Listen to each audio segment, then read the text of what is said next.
qui a été appliqué relativement à ces principes-là. On est resté dans un mécanisme où c'est le bailleur qui continue à décider.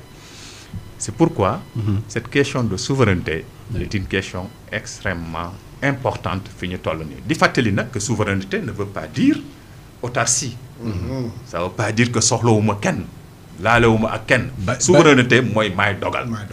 yaay dogal bàyyi ñu ñëwaat si parce que dama bëgg ñu def ko benn fenêtre bu complète boo xam ne dinañu mën a évaluer clairement et nettement l'acte d'emprunt obligataire bi nga xam ne c'est dañ ko def dans le marché local ak capacité yi nga xam ne am nañ ko yëpp ñu mettre ko bu baax en valeur ñu xam ne effectivement y a les capacités de mobilisation de ressources yoo xam ne war nañ ko mën a exploiter mais Tafa sur l'état des finances actuellement nu ñu war a mën a def ba joyanti balaa ñuy ñëw sur l'aspect fiscal mais tey ci jéego yi ñu mën a teg ba joyanti économie bi par où on devrait commencer. waaw parce que je pense que les nouvelles autorités.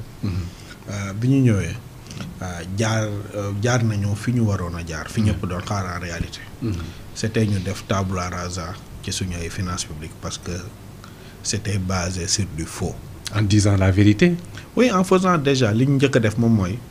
faire la situation générale. sur les finances publiques. et l'état de la dette. ñu def ko de 2019 à 2024. may fàttali ni def boobu ñu ko def. mooy li président waxoon ni Sénégal ñëpp a ngi fi nekk mais man rek maa waat ni dinaa respecter la loi donc moom daa respecter la loi. parce que c'est le code de la transparence moom moo ko prévoir. Donc le code li mu wax en son point 1.7 c'est très clair daf ni à chaque fois am na mandat bu bees dañu war a def une situation globale des finances publiques loolu c'est ce que dit la loi. may rappeler ni code boobu c'est en 2012. mooy le président Macky Sall mii moo ko jël c'est une directive communautaire mu transposer ko dans notre droit interne looloo jur code bi. Ce qui signifie comme conséquence que en 2019 moom Macky Sall. il était dans l'obligation mu def situation bii nii ñu def tey donc la question qu'on doit se poser moom mooy pourquoi il ne l'a pas fait parce que c'est un mandat. De 2012 à 2019 c'est un mandat. Oui. te comme moom 2012 bi mu ñëwee moo transposé code bi ba mu nekk bu ñu ko créé en 2012. donc moom il est dans le champ d'application de cette loi-là. Et comme il avait juré ni moom dina faire appliquer la loi dina respecter la loi foofu respecter wu fa loi loolu tamit day dugg ci argumentaire boobu ñuy wax ni mën na engager sa responsabilité pour haute trahison. Alors bi ko nouvelle autorité yi defee ñoom mënoon nañoo def li ju gouvernement bi doon def moom mooy ñu gis ni dañuy sous-évaluer suñu ay dettes.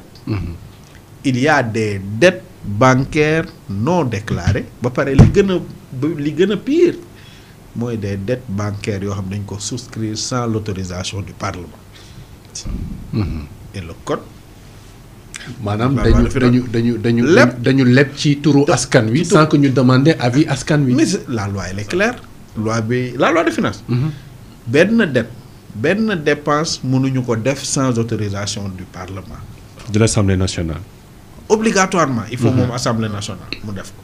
moo lay autoriser ba wax la plafond bi jusqu'à quand yow fan nga war a mën a sa endettement fan la mën a dem. boo ko naree tëb da nga war a ñëw delluwaat nga demander waat autorisation mooy ñu defaat loi de finances rectificative pour nga am possibilité boobu.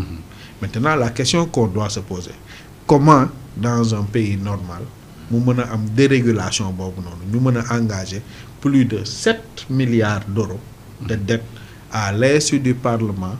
À l'insu du peuple sénégalais ba pare nii may waxee yow on est dans l'obligation ñu fay ko je rappelle que rien que pour cette année cette année war nañoo fay plus de 3885 milliards de dettes contractées par l'ancien régime.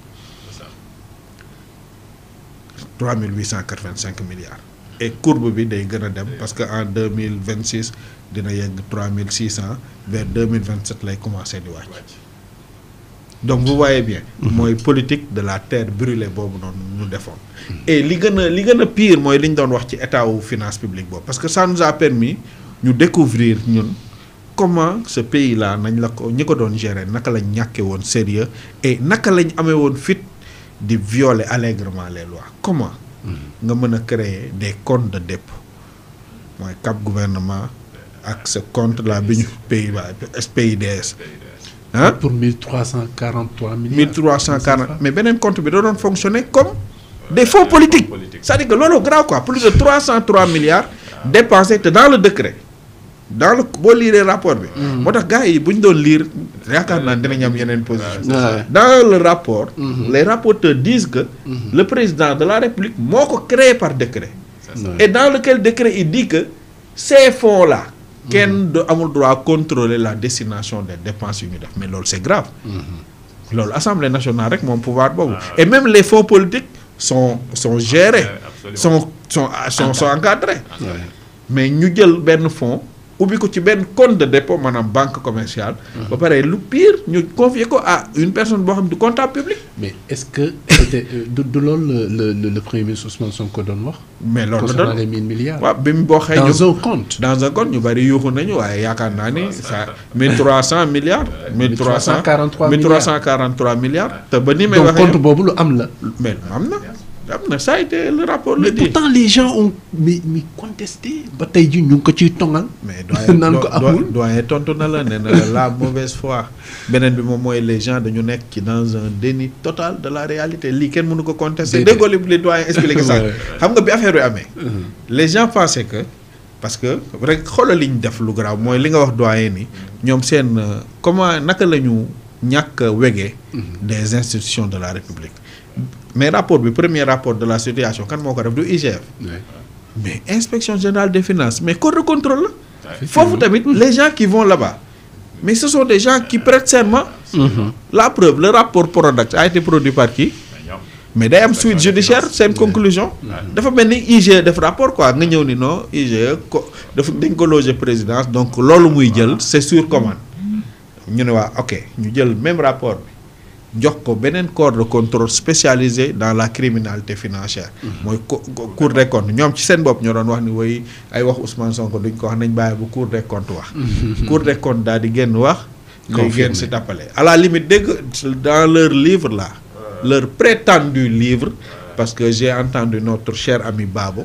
le contre-rapport. oui non ce qu'ils disent contre-rapport moo tax ma ni le prétendu livre le prétendu rapport parce que sur le plan scientifique amul leen luy wax rapport parce que dans le rapport de la Cour des comptes ça c'est clair dañu analyser les dépenses les recettes analyser les dépenses yow bu fekkoon da ngay def contre-rapport nga bëgg lu scientifique da ngay dem nga duggaat da ngay dellu ci waat ci même cheminement bi nga ni recette yi Cour des comptes wax ni déclaré wuñu ko wala dañ ko sous-évaluer lii moom mooy li mooy cëslaay bi alors non lii la ñaari comme argument dépense nii lañ ko waaye dañoo ñëw naan le prétendu rapport et puis ce n'est même pas un livre de 12 pages pour répondre sur un rapport de 100 loolu amul benn série amul benn valeur scientifique. Le principe du contradictoire ñoom nee nañu les enquêteurs respecté wuñu ko est-ce qu'il est possible ñu def une telle enquête pour produire un rapport de la Cour des comptes sans que ñu respecter ce principe-là.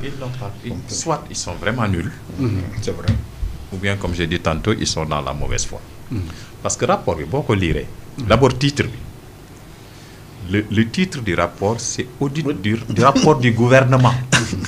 C'est-à-dire que Cour des comptes rapport bi mu def moom defu ko ci ñi jiite woon réew mi def ko def ci rapport bi nga xamante ni moom la kii di wax ni IGF moo def rapport mu defal ko gouvernement bi léegi gouvernement bi ci li loi bi wax mooy la loi code de 2012-22 la xaw ma je pense dañu ne saa yu gouvernement bi dafay rapport am daf koy yóbbu Cour des comptes Cour des comptes saytu rapport bi xool ndax li ci gouvernement bi bind dëggu na wala dëgguwul en fait Cour des comptes li muy def contradictoire bi war a am digganteem la ak gouvernement bi mais pas ñi nga xam ne pas ñi fi ils ont géré des budgets voilà d'accord moom parce que gouvernement moo ko indil rapport muy saytu rapport boobu comme rapport boobu lay saytu contradiction bi mooy dafay ne gouvernement boo xoolee rapport bi sax da ngay gis ñu ne la ñaara ci nekk contradiction c'est entre les deux voilà c'est entre les deux c'est entre le gouvernement et la Cour des comptes da ngay gis gouvernement ci biir rapport bi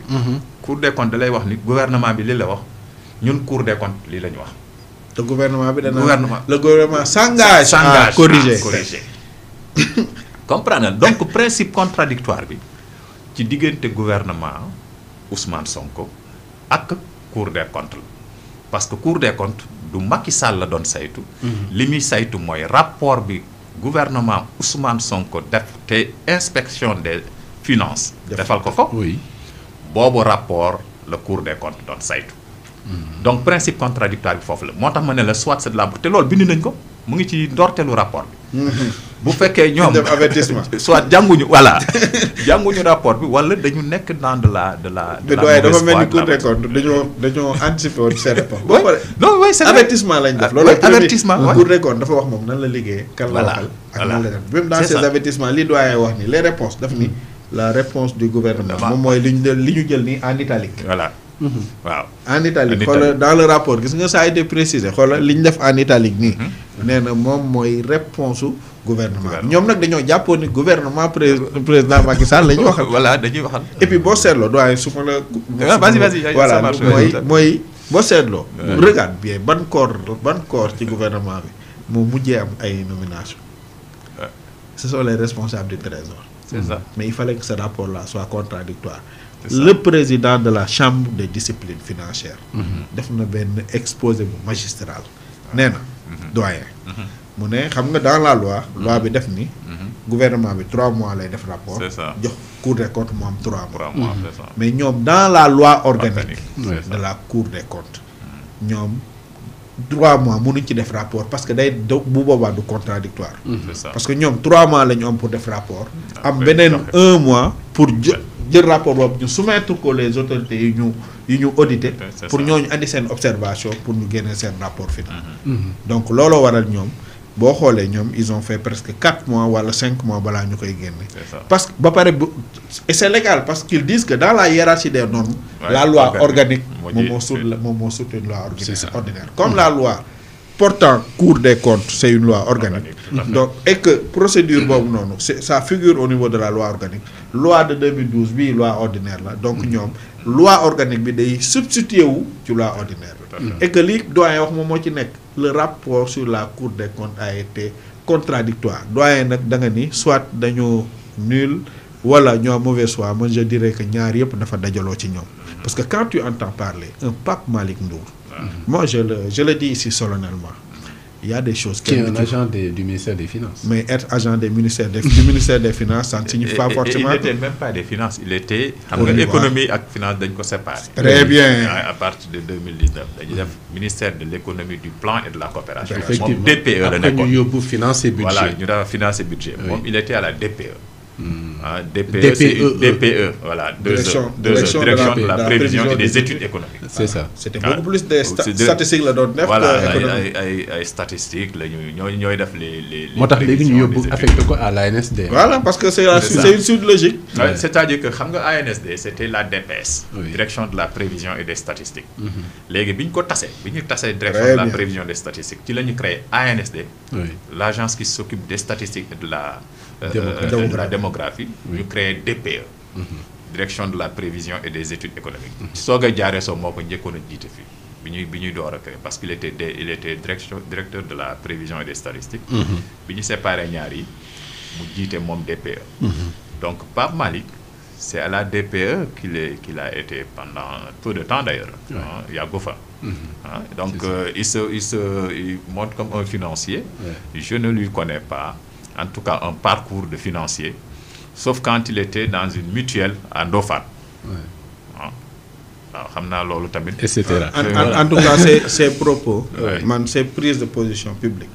et ses écrits position yi muy jël man gisuma ci lenn lu ci finance parce que rek la finance publique c'est une science doyen dina la ko mën a wax la finance publique base fondamentale bi texte la c'est des lois même la finance bi nga xam si ni mooy la finance privée bi laal société yi c'est une loi à l'université dafa dañ lay jàngal nu mu tudd la réglementation bi nga xam si ni moom mooy Cisco-Wada c'est une loi moom mooy wax ni boo débité compte bi nii nga koy crédité nii nga koy soldé lii moom mooy compte d'attente lii moom mooy compte boo xam si ni dañuy enregistrer ay anticiper sur des recettes compte bi nii lañ koy def loolu lépp c'est une loi c'est une réglementation mais Moustapha mais ce qu'il dit amul gisuma ci propos luy science moo tax man je l'appelle solennellement ma ni ko xam nga on ne fait pas de la politique avec la science.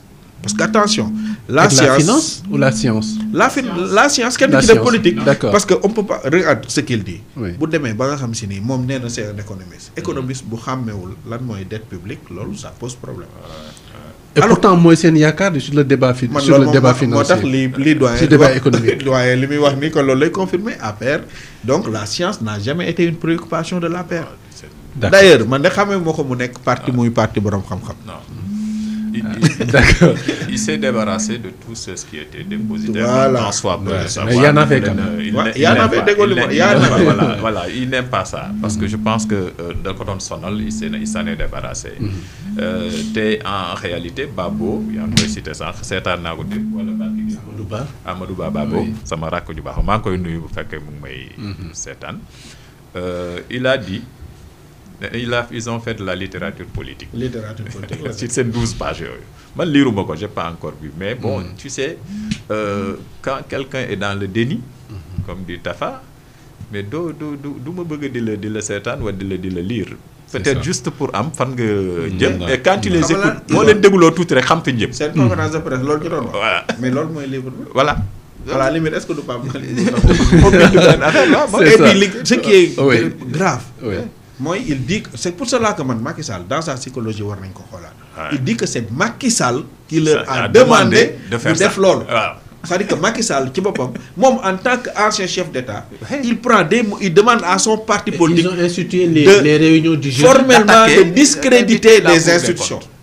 Cour des comptes, le président Bassirou Diomaye Faye ne yëg na lu muy def ci suuf.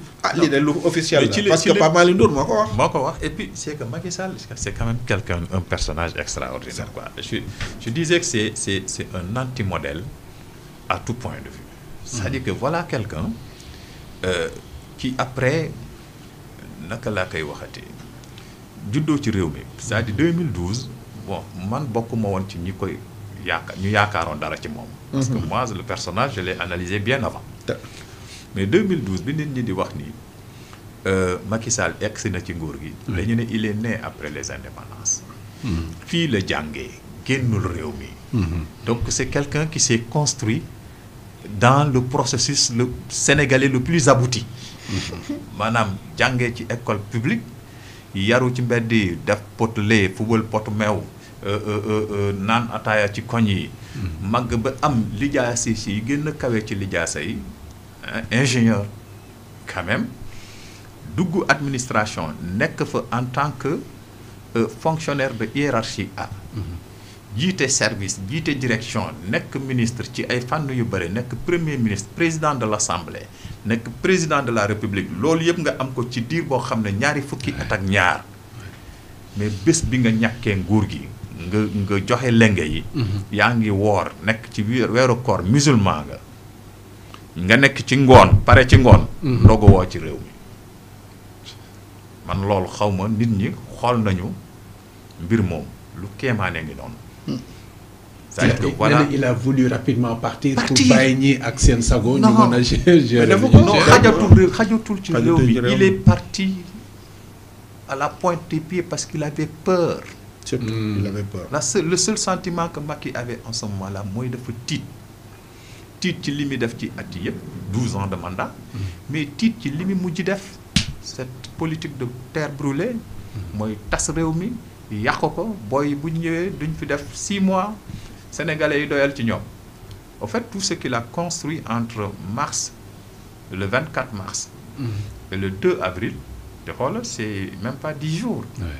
Mais il est allé dessous façon jaxase bu ne def na façon jaxase bu ne bëggoon na jaxase les nouvelles autorités avec la justice parce que xam nga hiérarchie judiciaire bi la jël décret moom nekk na ba mu jël fi benn décret il avait largement le temps il ne l'a pas fait pour ñii bu ñu ñëwee bu ñu annulé décret bi rek day am rapport conflictuel c'est ça et moom li mu doon def noonu la ces DG et certains de ces ministres faisaient dans les directions et dans certains ministères avec les recrutements yoo xam si ni tegul ci benn base légale ce que Birame Souleye a dit elle est très claire. Comment on peut prendre une caisse d'avance boo xam si ni c'est pour gérer des choses d'ordre ponctuel courant nga jël ko loger fa ay salaires yooyu fay ay nit loolu tamit c'est une façon de tricher sur les finances publiques parce que boo defee loolu yaa ngi wàññi les charges qui sont liées au paiement du personnel moom mooy charge de fonctionnement yi charge salariale yi yaa ngi koy dindi ci gafaka état bi yaa ngi nëbb aussi les trucs yaa ngi wàññi déficit yaa ngi camoufler déficit bi parce que xam nga montant wu dépense yi bu lu mu gën a yaatu rek xam nga déficit bi gën a creuser. Tout à fait. Donc déficit boobu nga xam si ni bokk na ci liñ triché lii doyen wax aussi foofu la dugg moo tax comment il est parti doyen loolu nga wax il avait peur man loolu je le confirme parce que noonu la demee. c'est ça xam nga dog sax tàndaat ma sax bu ko fi woon jëlee. loolu ça fait. c'est ça ça pose des questions. Merci beaucoup donc ñu aborder la toute dernière partie bi.